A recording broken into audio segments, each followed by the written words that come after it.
So this is module 3, Modbus RTU.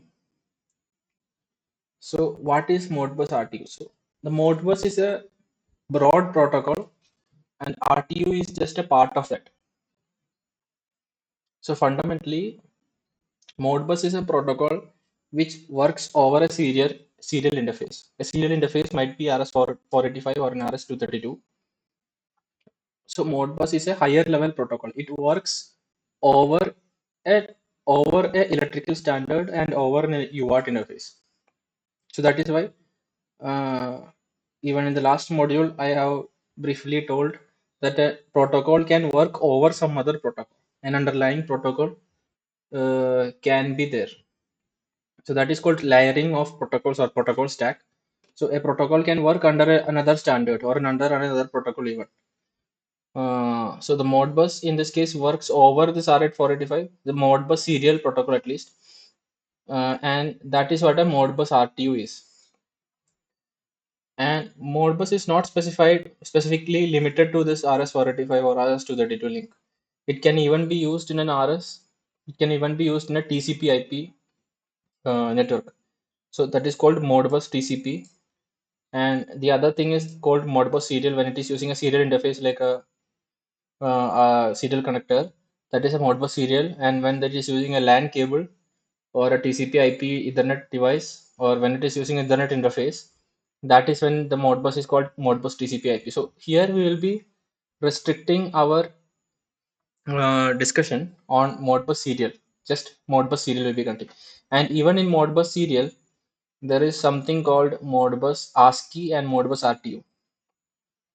And the difference between Modbus RTU and Modbus ASCII is a trivial difference, which I will clarify in the whiteboard. So the Modbus is a broad protocol, and it can be over a serial link, or it can be in a TCP IP network. It can be implemented in both. So when it is in a serial link, it is called Modbus serial. And further, in a serial link, it can be implemented as an ASCII. It can be implemented as an RTU. So this is called Modbus RTU, and this is called Modbus ASCII. And in TCP/IP, it is called Modbus TCP/IP. So these are the three main aspects or three main areas in a Modbus, and most of the communication in a substation happens in most of the communication, at least for Modbus, happens in Modbus. So wherever Modbus is being used, 100% it will be Modbus RTU. It will not be TCP/IP. It will not be ASCII. So even suppose you are using a Modbus, 99% chance is that you are using a Modbus RTU. So in terms of popularity, so in order of popularity, if I'm saying 99% of all Modbus will be Modbus RTU, and maybe 1.8% will be TCP/IP, and maybe 0.2 will be Modbus ASCII. So that is why RTUs will limit our discussion to Modbus RTU. Coming back to the slide, Modbus is basically a master-slave communication protocol. By master-slave, what I mean is the master can request the data and the slave has to respond. So master is in command and the slave has to respond. So in last module we were discussing about a multi-drop network. So the multi-drop is also having the same feature. The multi-drop is like one master and there are many slaves. So in a network where there is only one master and multiple slaves, that is a multi-drop, and the same thing is repeating here. This is a master-slave data communication protocol. So that is why it is very easy to implement this in a multi-drop serial link like RS485. And it is royalty free. It is very old. Royalty free means you don't have to give patent charges to anyone for implementing this in your circuit. So without any patent fee, without any royalty fee fees, you can implement this in your hardware. And it was originally designed for programmable logic controllers, so that PLC cards can talk with each other. So it was originally designed for that purpose. And nowadays in your substation, you can use this to connect various transducers, because almost all transducers come with the serial interface. And the serial interface is, even though they mention that it is RS-485 compliant, they are originally meaning to tell you that it is actually Modbus RTU compliant, because RS-485 in itself does not define any frame format or any addressing format between the devices. The RS-485 just defines physical connectors, voltage levels, and uh, unbalanced signal channeling information.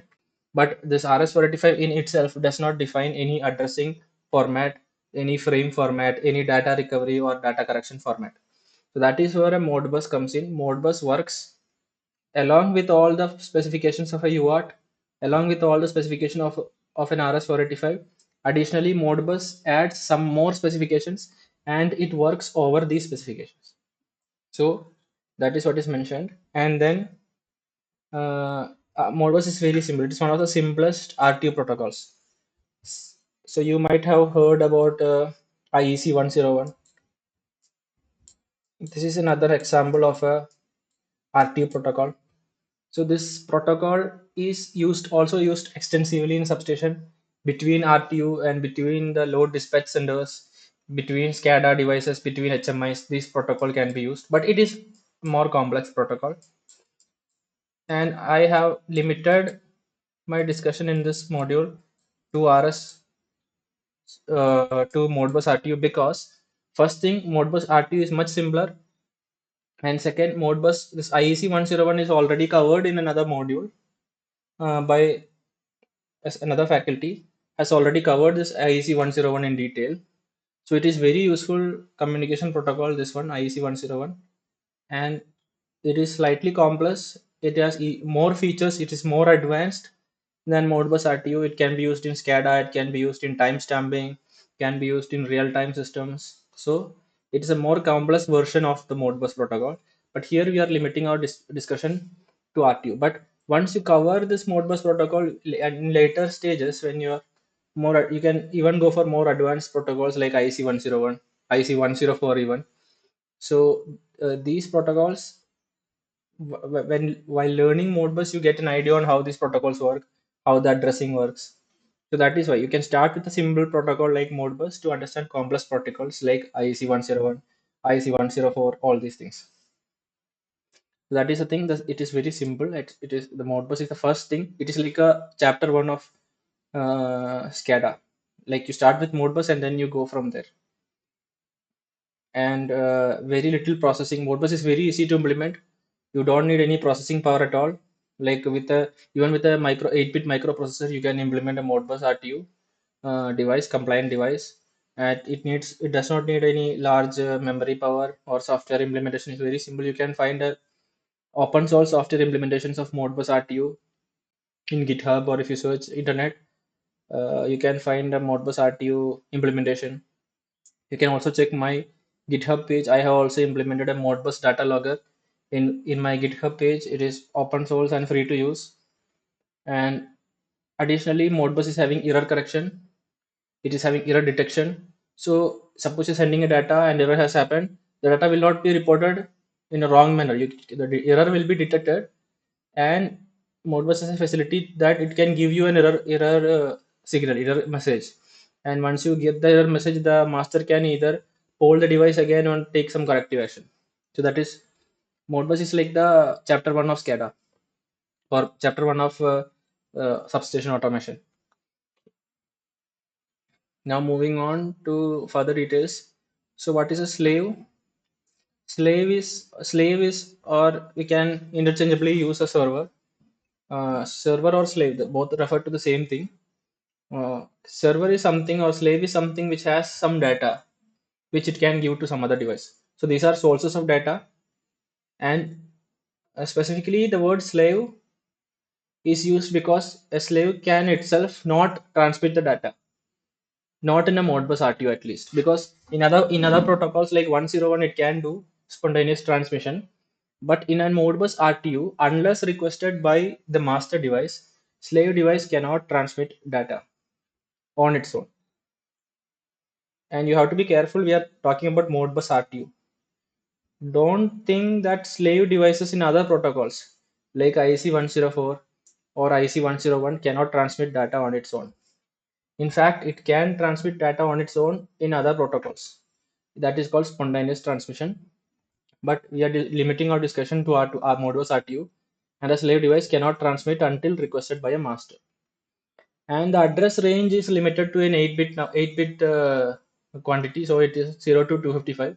So there can be only that much slaves in a network. It cannot be more than 255. So at least one slave will be there, at least one master will be there, and slave is limited to less than 255. But the master is always limited to one. There should be only one master in a Modbus network or a multi-drop network. And even though a master is sending a request, all the slave is receiving the same request.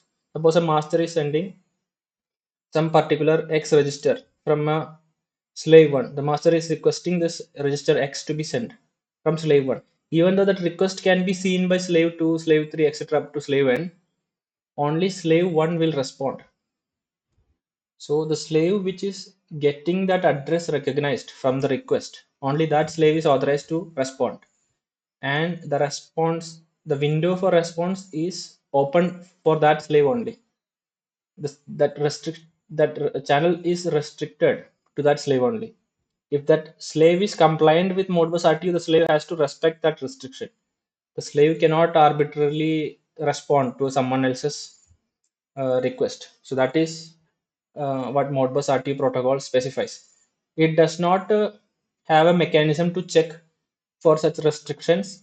It can only that Modbus protocol only specifies that a slave cannot respond. It does not have any restrictions.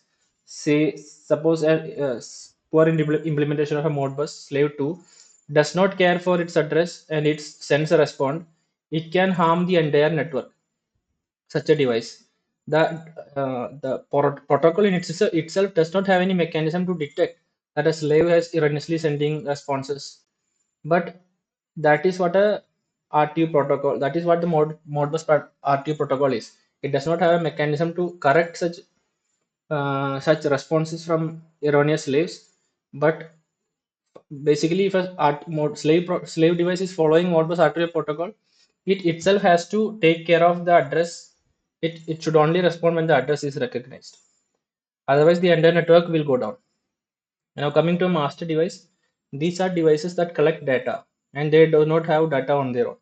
They whatever data they have to collect from a slave, and they basically request data from slaves, and they can only be one in a RTU network. Now going to the data frame. So what is meant by a frame? The frame, this word is first time we are hearing in this discussion. So the frame is actually a way to represent a portion of data. So suppose this is your channel. So example, this is your channel, and you're sending signals in your channel.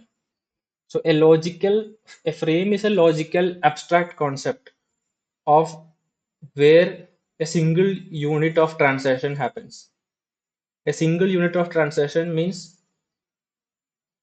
you cannot further split that transmission into further small units and make sense of it. That is what a frame is.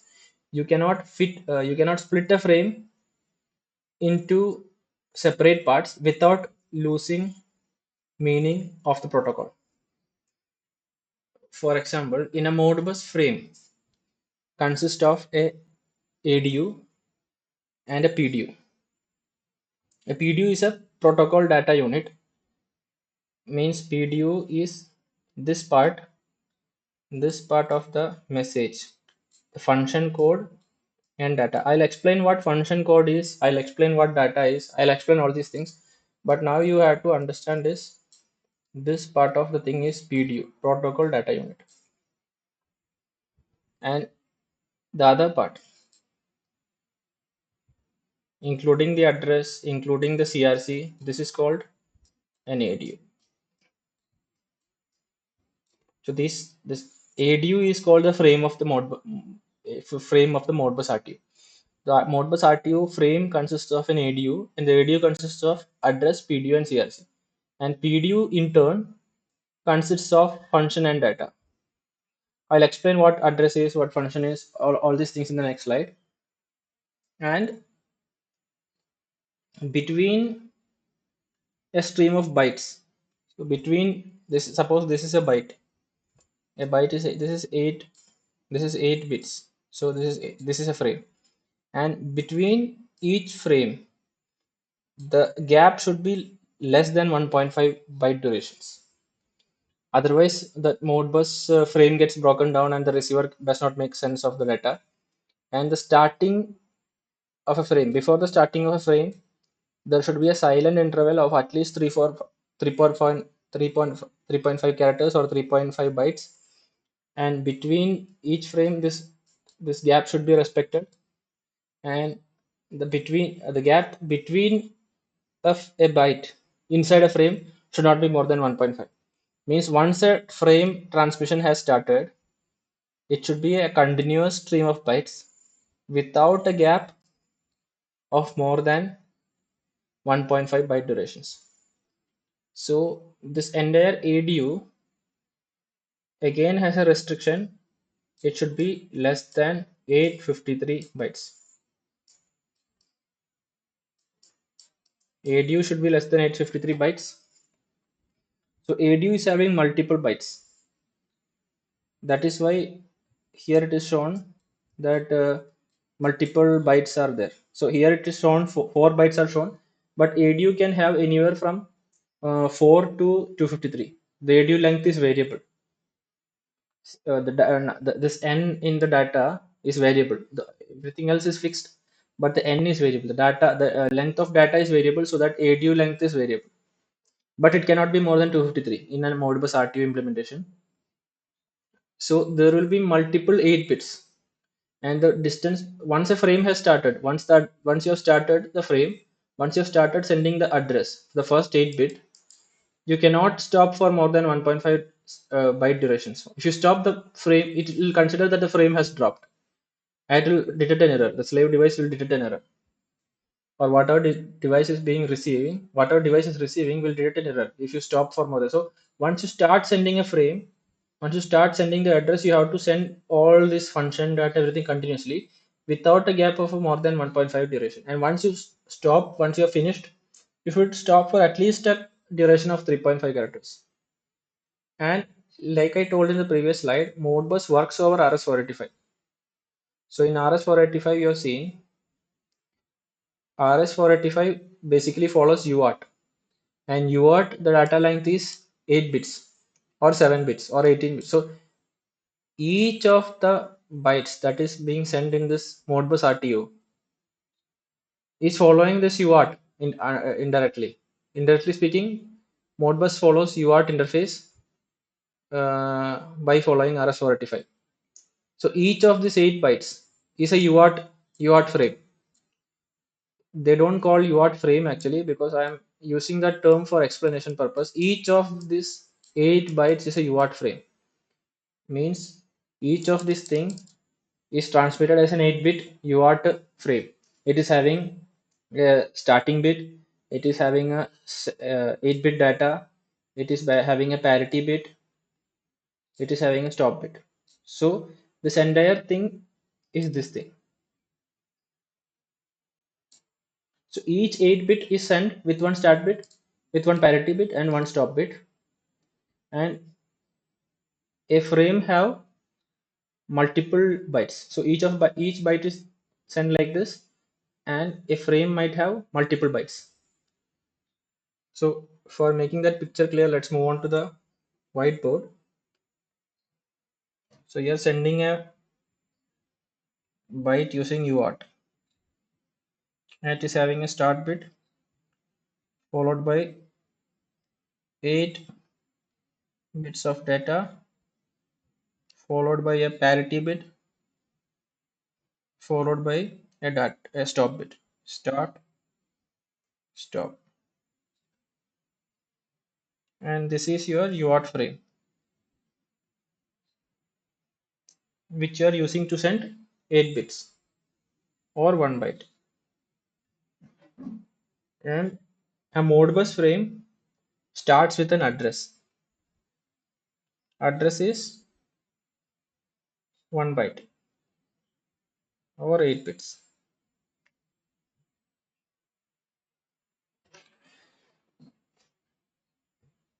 Now, address is 8 bit. I'll talk in the previous slide we have discussed that slave address has to be 0 to 255.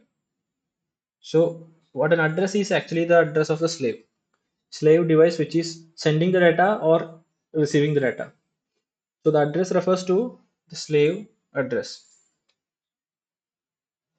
So, this address is sent like a UART frame with a start bit, stop bit attached, and then a parity bit attached. And immediately after sending the address bit, without a delay of more than 1.5 characters, you have to send the next UART frame. So Modbus frame is a big thing. Modbus frame is a outer layer, and the UART frame is the inner layer. Actually, they don't call it the UART frame, but for your understanding, I'm calling it the UART frame. This is the inner layer.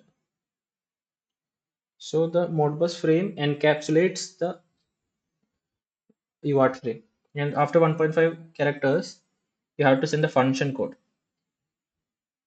So I'll explain what function code is in the coming slides. But for your understanding now, function code is basically the action to be taken by the slave device. So it is not function data. And it is predefined in the Modbus standard. And then immediately after you send the function code, you have to send the request data. Suppose the master is sending. Here there is specification. Here there is a difference.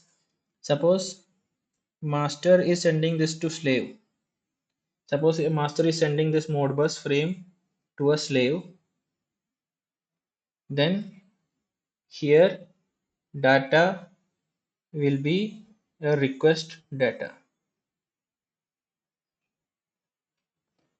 And suppose slave is sending this dat frame to a master, then data will be requested data.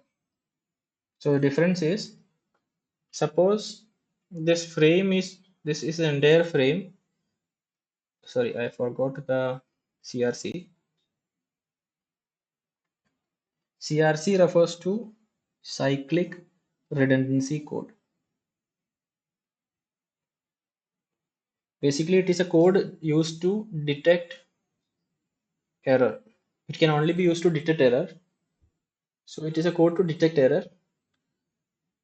Again, each of these has 1.5 characters. And if the data, this is data, is having multiple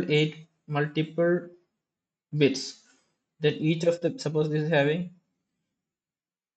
5 5 bytes. Suppose data is 5 bytes. Then each of the byte will be sent with a UART frame with not more than 1.5 character difference. And CRC is always 2 bytes. So the total frame length is equal to here 1, function code 1, CRC 2, and data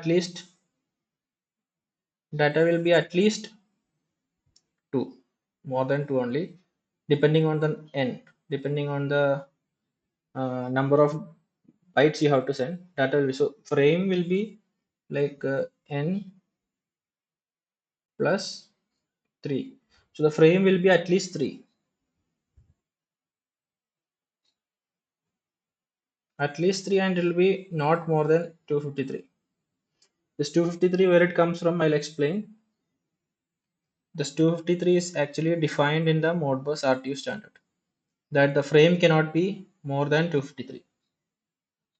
So that limits the data. So the data, that is n has to be 250. N cannot be more than 250. So at Modbus frame can be 3 bytes, or it can be 253 bytes, but not more than that. So the variable part of the frame is the data. The data can be more or the data can be less, but the address is always 1 byte. The function code is always 1 byte. The CRC is always 2 bytes. So this entire thing is a Modbus frame. So address, you might have understood what address is. Address refers to the slave address. Function code is what is a predefined code. It is the action to be taken by a slave that is defined in the function code. And data, suppose the master is sending the data to the slave device. Data will be a request data. It will request some data from the slave. And suppose the slave is sending this frame to the master device, data will be requested data. Whatever the master has requested, the slave will put in the data field and it will send back. And CRC will be a cyclic redundancy code for error checking the entire frame. That is a Modbus frame. So now coming to the data types in an RTU. So inside a Modbus slave device, basically there are only two data types fundamentally. One is a 16-bit register and one is a 1-bit register. So the 16-bit register again further divided into holding register, and holding registers can be read or written. So they can be read, they can works in both directions. You can write to a holding register, you can read from a holding register. And input registers can only be read. You can only read, you cannot write. So for example, suppose the slave device is a timekeeping device. Timekeeping device. Suppose it is a GPS clock, and suppose you're reading from the time register. The time most probably will be an input register. You can only read the time. Whereas the time zone you also have to write to the time zone to configure the device, right? The time zone will be a holding register. You can also write to the device. So the manufacturer actually, uh, while designing the device, he will decide whether the register has to be holding register or input register. And you can have both also. So you can have both a holding register in a device, you can have an input register in a device. So both can be there, but there are two types. That is what you have to understand. And single bit registers are actually used in PLC devices.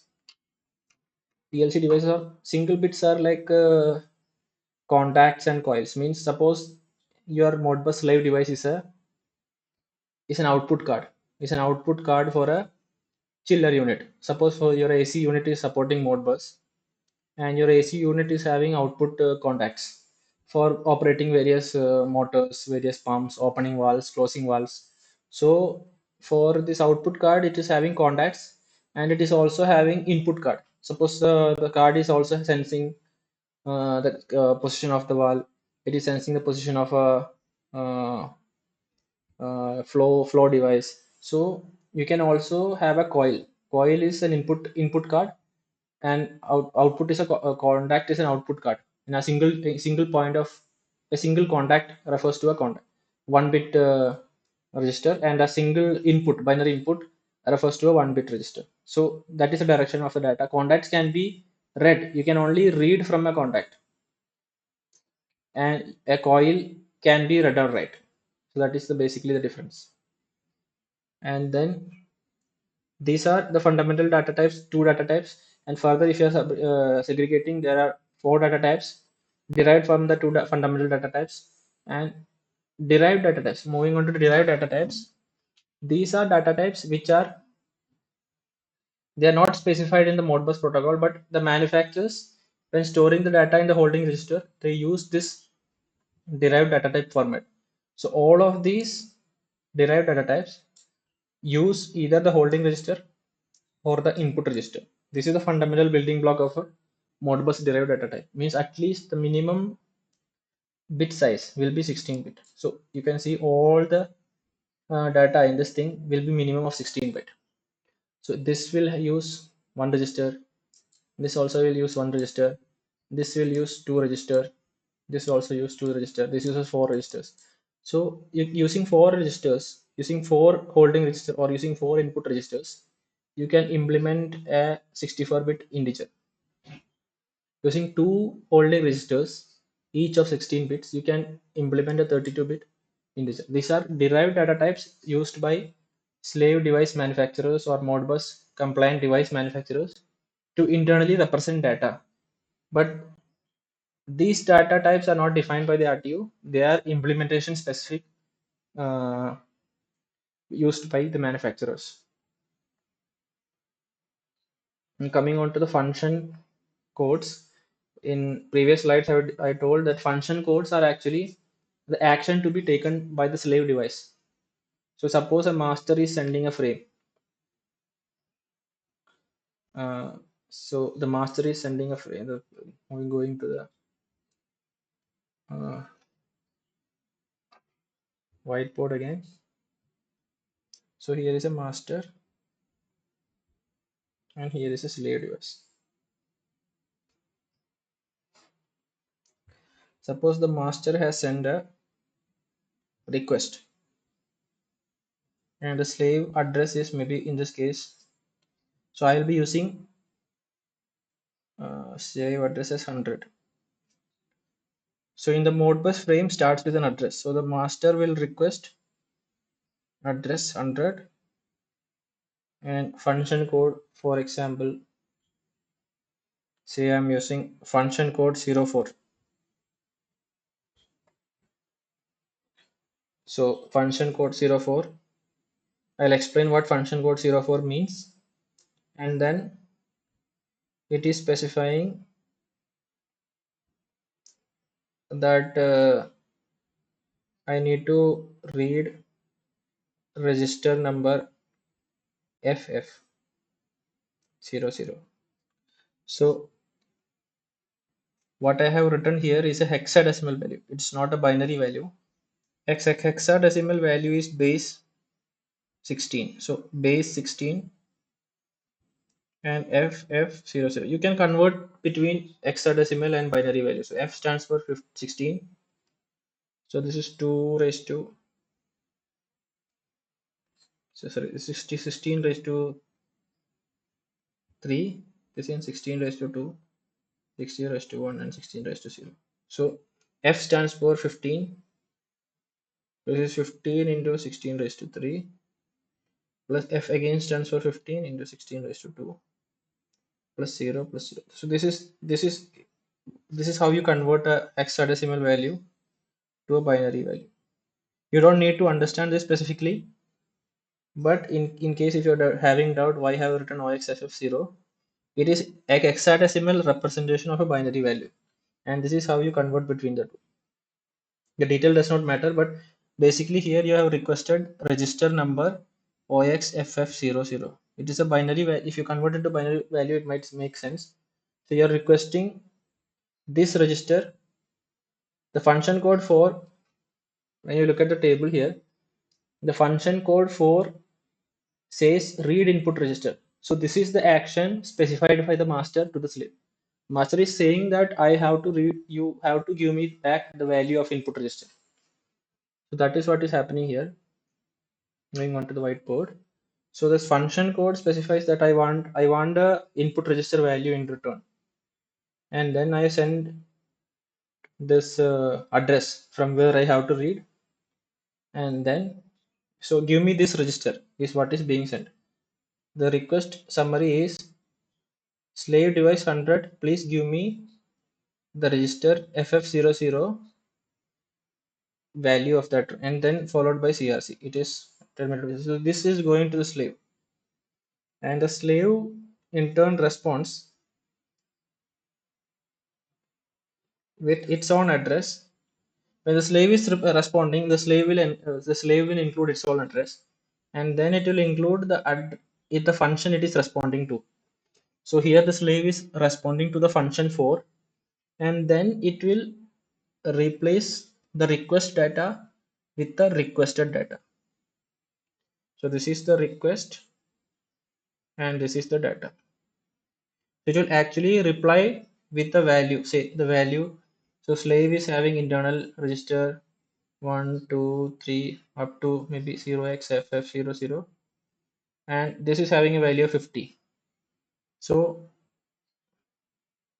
for representation, I am writing this register in binary. So suppose the register I am requesting is the 100th register. So for clarity purpose, I will use base 10. So this is maybe the 100th register. There will be slave device internally has registers, right? A register is a 16-bit value. Like I told in the previous slide, a register is a 16-bit value. Okay.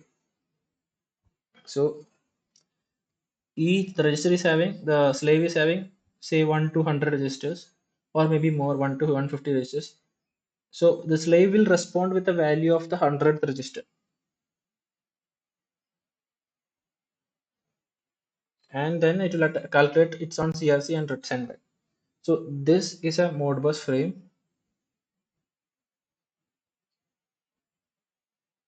This is a response frame and this is a request frame. That is basically the difference. So the request frame will have the requested data as the data, and the response frame will have, sorry, the request frame will have the data request, and the response frame will have the requested data in return. So that is what is happening.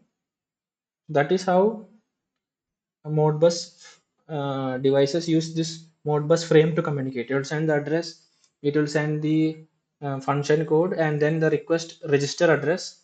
This is the address of the register from which I want the data, and then it will calculate the error code, attach, and send it to the slave. Once the slave receives this Modbus frame, it will take the value of the register 100, put it in the data field, calculate the CRC again, and send it back. So this is how the master slave Modbus frame is implemented in hardware.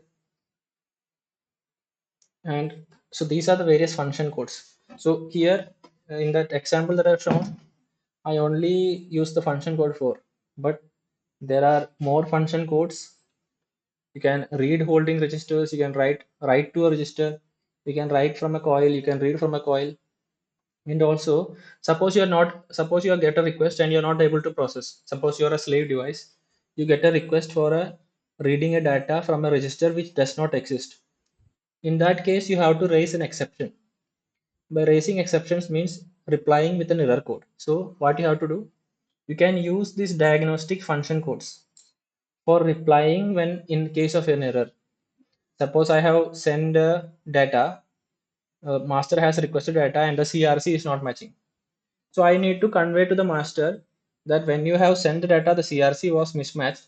So the data that you have requested got corrupted in between. So the slave device can, in fact, convey the same to the master by replying with a error code. So this part of the function code specifies error code, means exception codes used to troubleshoot the connection or troubleshoot the device. And these are only standards. The table has standard function codes. Other than this function code, different manufacturers use different function codes which are not defined in the standard, but they cannot be used interoperably between devices. That is what you have to remember, because some function codes are manufacturer dependent, but all the function codes that are mentioned in this table are maintained by the Modbus standard in that standard documentation. But other than these function codes, there are also other function codes which are used by the uh, manufacturer. It is specific to manufacturer. So this part specifies the code in binary, and this part specifies the code in hex format. And you can refer to these sections. These are sections of the Modbus RTU standard specification document, where if you want more information on how these function code works, you can refer to these particular sections. and get more detailed. And you have to remember the holding registers are the most fundamental registers, because the holding, as I told in the previous slide, yet all the derived data types are using the holding register because you can both read and write. So a manufacturer might find it easy to implement only the holding register part of a Modbus RTU because he does not have the resources or the time to implement all the Modbus RTU protocols in detail. So what he will do, the manufacturer will find it easy, only implement the holding register and use the derived data types, only implement the function codes relative or constrained with the holding register. So in this example, he can only implement function code 3, function code 16, and function code 23, 23. So these four function codes, if he implements, he can get away with the entire Modbus RTU. The entire scope of his communication he can limit to these three function code. The hardware implementation and the software implementation becomes much easier. So some manufacturers decides to do in that manner. For example, say you are purchasing a level meter, automatic level meter, which has a Modbus RTU standard implementation. So what the manufacturer might do is it might have only just a few registers, say 10 registers, water level, battery level, or charge percentage, or humidity, temperature. So say 10 registers he has implemented. So to read the 10 registers, he might not implement the entire Modbus standard. He might implement the function code 3, function code 16, and then that's all.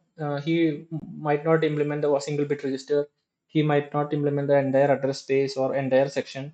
So that you have to keep in mind. You have to always read the Modbus documentation or the RS-485 documentation of the particular device that you have to communicate with first, because the entire protocol stack might not be implemented by that particular device. Even if you request a even if you request, say for example, a address which is not specific in that device, which is not used in that device, Modbus specification says that you have to raise an exception.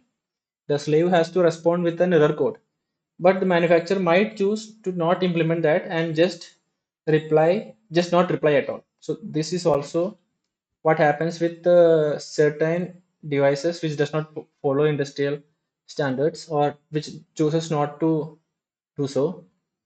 So while troubleshooting your network, you can keep this in mind. All manufacturers does not play nice, so they might have their own integrities of variations when they are implementing Modbus RTU.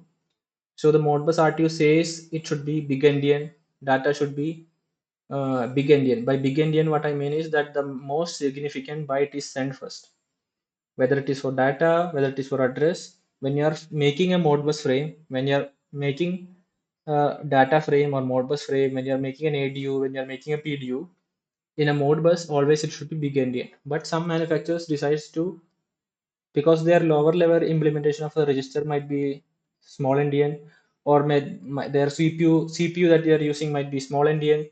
So they choose to ignore this standard and choose to implement the Modbus using small endian. So even though the standard of Modbus RTU says it should be big endian, some manufacturers specifically does not follow. So this also you have to keep in mind, and they might use different endian for data and address. If you're not understanding what an endian is, you can just Google it. But basically, what it means is that if you're having a 8-bit register and you're sending this data sequentially, you can start from the MSB or you can start from the LSB. So if you starting from the MSB and ending with LSB, that is called little endian.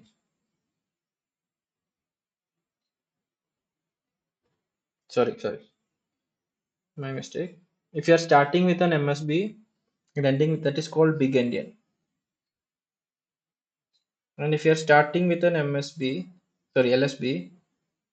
and you're ending with an MSB, that is called little endian. So that is basically the bit pattern that you're sending.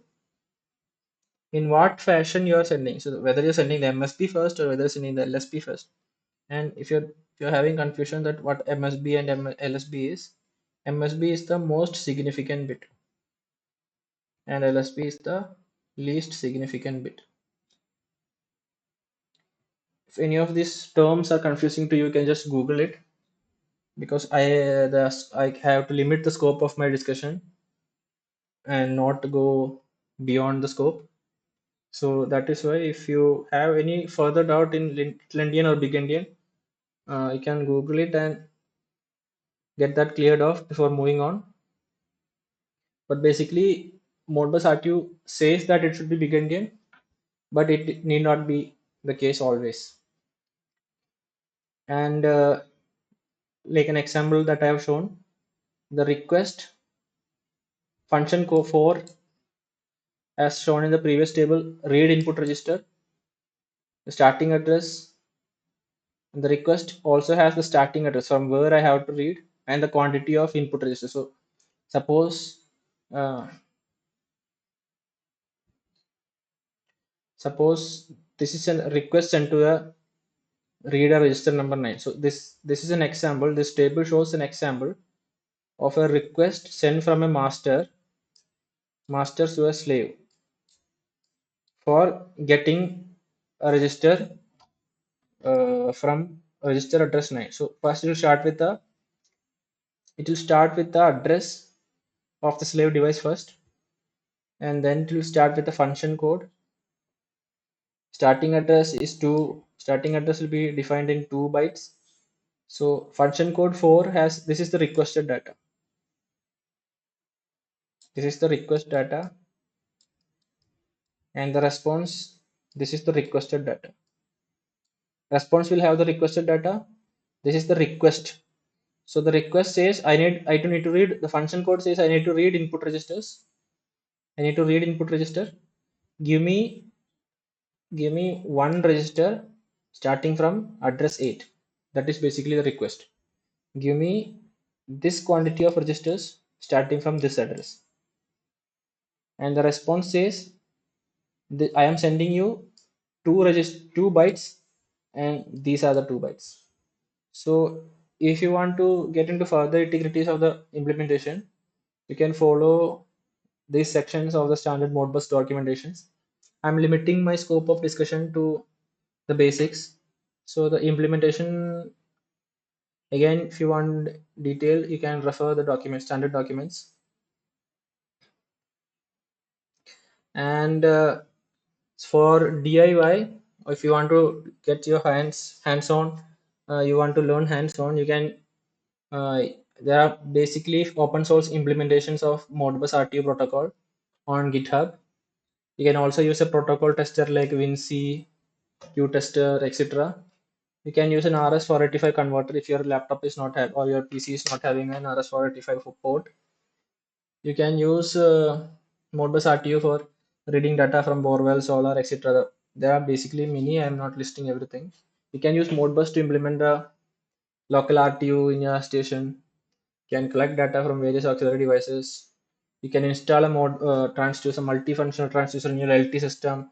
Maybe say, for example, if you are finding that your average electricity consumption is getting overwhelming, you can put an MFT in your chiller unit. You can put an MFT in your pump house unit. You can put an MFT in your residential area, and you can gather the data using the Modbus RTU and take it to one central PC or central device, and you can start to analyze the data, because Modbus is like a real-time protocol. You can start polling the slave devices for real-time data. You can use this data to troubleshoot to your electrical network, your water consumption, your generation. So that are the use cases. Any particular scenario anyone would like to discuss can post the same in the discussion forum, or they can personally contact me as well. So that is basically Modbus RTU, and the next module will be moving on to network models, and we'll be moving on to the introduction of Ethernet. Thank you.